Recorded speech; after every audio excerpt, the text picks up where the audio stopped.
Welcome everyone. ANM GNM 2025 জেনপাস Yuji 2025 form fill up জেনপাস Yuji exam সংক্রান্ত এই মুহূর্তের যে বিগ ব্রেকিং এবং সুপার এক্সক্লুসিভ আপডেট শেয়ার করব। এই মুহূর্তে তোমরা যারা বিএসসি নার্সিং, প্যারামেডিক্যাল এবং বিএইচ এর এন্ট্রান্স এক্সাম জেনপার ক্যান্ডিডেট রয়েছে, এএনএম জেএনএম এন্ট্রান্স এর ক্যান্ডিডেট রয়েছে, এই মুহূর্তে যে সবচেয়ে বড় আপডেট শেয়ার করে দিচ্ছি, কবে হতে চলেছে ফর্ম ফিল আপ। তাহলে কি জটলা কাটতে চলেছে? এই মুহূর্তে কিন্তু যে বিগ ব্রেকিং আপডেট শেয়ার করে দিচ্ছি। দেখো, ইতিমধ্যে আগস্ট মাসে শেষ হতে চললো এবং আগস্ট মাসে আমি যেটা আগের ভিডিওতে জানিয়েছিলাম সেপ্টেম্বরের থার্ড উইকে তোমাদের পরীক্ষা হলে হতে পারে, কিন্তু আগস্ট মাসে তো পরীক্ষা হবেই না, কিন্তু সেপ্টেম্বরে পরীক্ষা হওয়ার চান্সও কিন্তু ক্ষীণ। ঠিক আছে, কারণ ইতিমধ্যে আমরা সকলেই জানি যে সুপ্রিম কোর্টে ওবিসির যে মূল মামলা তার শুনানি রয়েছে 9 সেপ্টেম্বর এবং রাজ্য সরকার কিন্তু আলাদা করে সুপ্রিম কোর্টে মামলা করেছে এবং আগামী সপ্তাহে হিয়ারিংও রয়েছে এবং সুপ্রিম কোর্টের পর্যবেক্ষণও কিন্তু চলে এসেছে। এই মুহূর্তে যে বড় আপডেট, সুপ্রিম কোর্টের পর্যবেক্ষণও কিন্তু চলে এসেছে। ঠিক আছে, পরীক্ষা হওয়ার চান্স এই মুহূর্তে কিন্তু অতটা না থাকলেও ফর্ম ফিল আপ কবে হবে, কারণ পরীক্ষা না হলেও একাডেমিক সেশন তো স্টপ হয়ে যাবে না, বিশেষ করে যেখানে এএনএম জেএনএম এর মতো গুরুত্বপূর্ণ কোর্স রয়েছে, জেনপাস ইউজির মধ্যে বিএসসি নার্সিং, প্যারামেডিক্যালের গুরুত্বপূর্ণ কোর্সগুলো রয়েছে। সুতরাং পরীক্ষা হলে তোমাদের সেপ্টেম্বরের থার্ড উইকে হতে পারে, কিন্তু তার জন্য ফর্ম ফিল আপ আবশ্যক। পরীক্ষা না হলেও তো নম্বর দিয়ে অ্যাডমিশন করাতে হবে, তার জন্য ফর্ম ফিল আপ আবশ্যক। তো ফর্ম ফিল আপটা কবে হবে? এই মুহূর্তে যে বড় আপডেট, সুপ্রিম কোর্টের পর্যবেক্ষণ কিন্তু চলে এসেছে। তো প্রথম কথা আমি জানাচ্ছি যে দেখো, ওবিসি নিয়ে স্থগিতাদেশ সত্ত্বেও হাইকোর্ট নির্দেশ দেয় কিভাবে, প্রশ্ন সুপ্রিম কোর্টের।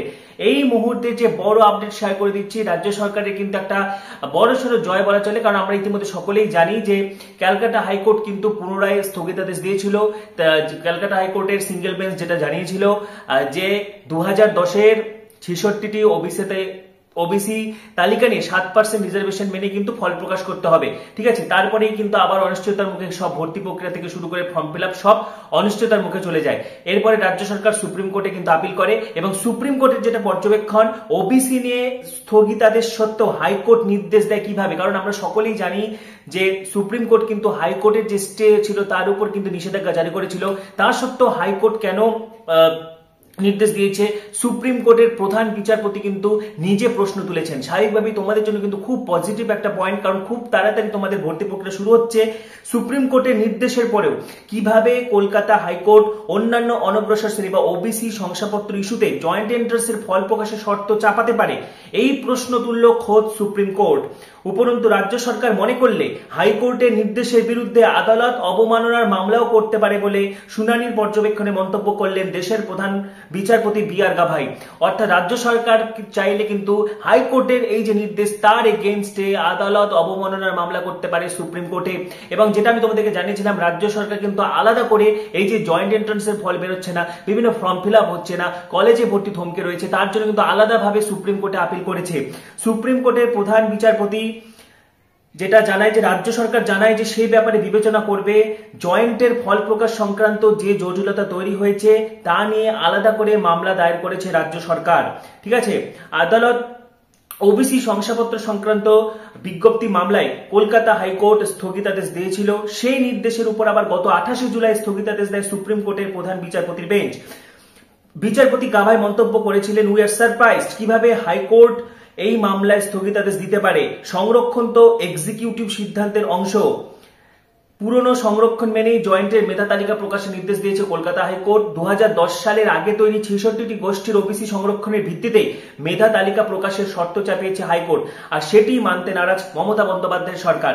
অর্থাৎ দেখো, রাজ্য সরকার স্বাভাবিকভাবেই এটা কিন্তু মেনে নেবে না, কারণ এটা মেনে নেওয়া হলে অনেক আগে কিন্তু ফল প্রকাশ হয়ে যেত, ফর্ম ফিল আপ হয়ে যেত, বা জয়েন্টের রেজাল্টও বেরিয়ে যেত, বা WBCAP মেরিট লিস্ট থেকে শুরু করে সব প্রসিডিউর কমপ্লিট হয়ে যেত। কিন্তু এটা করলে নতুন যে 140টি জাতি, নতুন যে 74টি জাতি আরো তালিকাভুক্ত হয়েছে, তাদের প্রতি কিন্তু বঞ্চনা করা হবে। সেই জন্য রাজ্য সরকার কিন্তু সুপ্রিম কোর্টে আপিল করেছে। এই মুহূর্তে যে বড় আপডেট, সুপ্রিম কোর্টের বিচারপতি পর্যবেক্ষণ, হাইকোর্ট কিভাবে সুপ্রিম কোর্টের স্টে অর্ডার বা স্থগিতাদেশ থাকা সত্ত্বেও হাইকোর্ট কিভাবে নির্দেশ দিতে পারে, সুপ্রিম কোর্ট কিন্তু বড় পর্যবেক্ষণ করেছে এই মুহূর্তে। ঠিক আছে, পাশাপাশি তোমাদেরকে জানিয়ে রাখি, রাজ্য সরকারের পক্ষ থেকে বলা হয় কলকাতা হাইকোর্টে একের পর এক নির্দেশের জেরে জয়েন্ট এন্ট্রান্স সহ অন্যান্য পরীক্ষার ফল প্রকাশের জটিলতা বাড়ছে, সরকারি নিয়োগেও খুব সমস্যা হচ্ছে। তা শুনে প্রধান বিচারপতি গাভাইয়ের মন্তব্য, ওবিসি নিয়ে আমরা তো ইতিমধ্যে স্থগিতাদেশ জারির নির্দেশ দিয়েছি, তাহলে তারপরেও কিভাবে হাইকোর্ট এমন নির্দেশ দেয়? আপনারা চাইলে আদালত অবমাননার মামলা করুন, আমরা দেখব।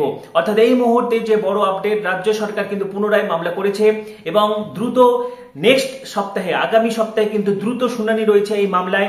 খুব তাড়াতাড়ি কিন্তু তোমাদের এই সমস্যার সমাধান হতে চলেছে। সূত্রে যেটা জানতে পারছি যে বোর্ডের তরফে এই বিষয়টা নিয়ে জয়েন্টের ফল প্রকাশ নিয়ে সেক্ষেত্রে উচ্চশিক্ষা দপ্তরের কাছে জানতে। তো স্বাভাবিকভাবে তোমরা বুঝতে পারছো যে জয়েন্ট এন্ট্রান্স বোর্ডের যে রেজাল্ট, ঠিক আছে, ইঞ্জিনিয়ারিং, ফার্মাসি, আর্কিটেকচারের যে এন্ট্রান্স, জয়েন্ট এন্ট্রান্স পরীক্ষা, তার ফল প্রকাশ না হওয়া পর্যন্ত কিন্তু এএনএম, জেএনএম বলো, জেনপাস, ইউজি বলো, এই সমস্ত পরীক্ষার ফর্ম ফিল আপ শুরু হবে না। ঠিক আছে, পরীক্ষা হবে কি হবে না সেটা পরের কথা, কারণ পরীক্ষা না হওয়ার চান্সটা কিন্তু বেশি, কারণ ওভারঅল এই মুহূর্তে সময় নেই অতটা। কিন্তু ফর্ম ফিল আপ কবে হবে বা আদৌ পরীক্ষা হলে ফর্ম ফিল আপ কবে হবে সেটা কিন্তু ডিপেন্ড করছে জয়েন্ট এন্ট্রান্সের রেজাল্টের উপরে।